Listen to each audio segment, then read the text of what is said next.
না না আমাকে কেউ দেয় না, আমি বলছিলাম যে আমাকে কেউ যদি একটু দিতে চায়।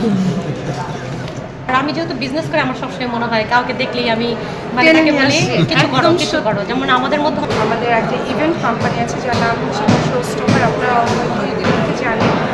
এই মেলার ইভেন্টের কাজটা আমরা করছি এবং আমাদের খুবই ভালো লাগছে। আমি আমার সাথে আমার পার্টনার আছে, আমরা খুবই আশাবাদী ইনশাআল্লাহ সামনে আরও ভালো কিছু কাজ আমরা করবো সোনারগাঁয়ের সাথে এবং ইনশাআল্লাহ খুব সুন আবারও আপনাদের সাথে এখানে অন্য আরেক ধরনের কোনো একটা প্রোগ্রাম নিয়ে আবারও দেখা হবে ভেরি সুন। বলেন না বীর ভাই তারাও তা না হচ্ছে সে তারা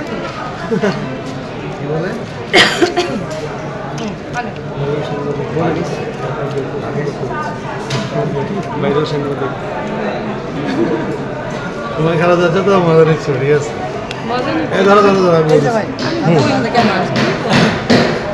ধরো হিজাবে খুবই সুন্দর লাগছে এবং আমি দেখেছি কাপড়টা না না এটাই বলছি সুন্দর লাগছে, এটাই বলছি যে আমরা দীর্ঘদিন অন্যদিকে চলে যাচ্ছি, ওটা বলছি না হিজাবে সুন্দর লাগছে।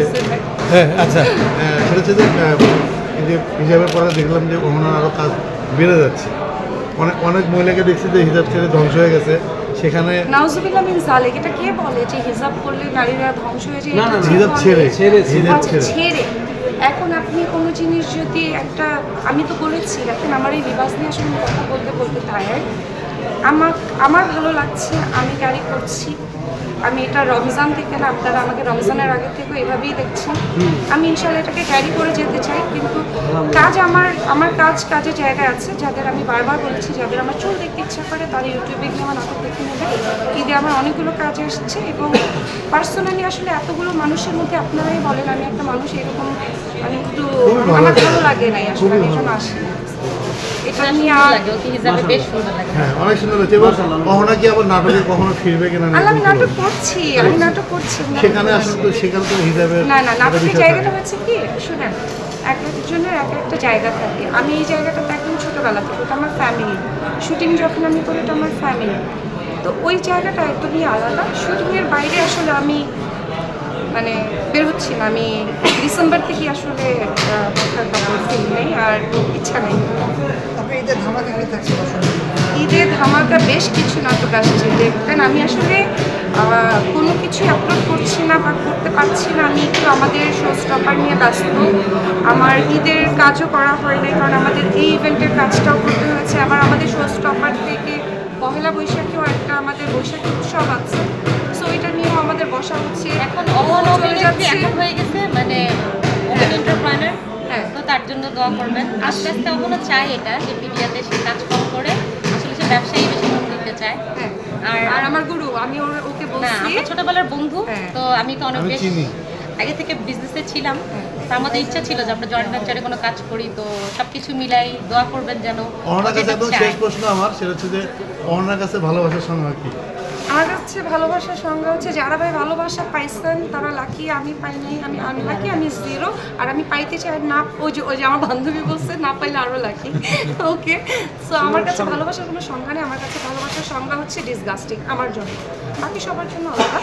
কিন্তু এই যে ভালোবাসার মানুষ আমার বান্ধবীরা, আমি বারবারই বলি আমার বান্ধবীরা আছে, আমার মা বাবা আছে, আমার ফ্যামিলি আছে, এর বাইরে আসলে ওই টাইপের ভালোবাসা ঈদে তো সালামি দিতেই হয়, ছোট ভাই বোনরা আছে না পরিচিত, ওটা দিতে হয়, ওটা তো সালামি পেয়েছে কি না এখন? না ভাই সালামি পড়ানো চলে বয়স চলে গেছে, তাহলে কি পাওয়া যায় না? না আমাকে কেউ দেয় না, আমি বলছিলাম যে আমাকে কেউ যদি একটু দিতে চায়।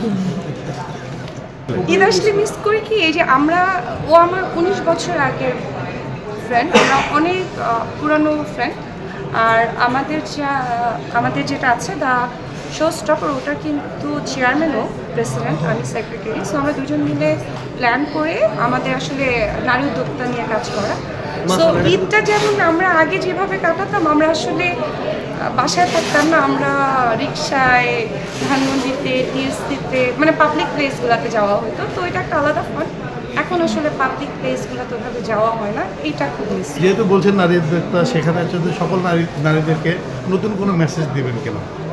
আমি একটা কথা বরাবরই বলি যে প্রত্যেকটা নারী পুরুষ সবারই কিছু না কিছুতে ব্যস্ত থাকা উচিত, কিছু না কিছুতে, তা না হলে খালি মস্তিষ্ক শয়তানের ভাষা আমি বারবারই বলি। এই জন্য কিছু না কিছু নিয়ে ব্যস্ত থাকুক, সেটা হোক ঘরের কাজ হোক বাইরের কাজ, কিছু একটা। তো এমন কিছু না যেটাতে আবার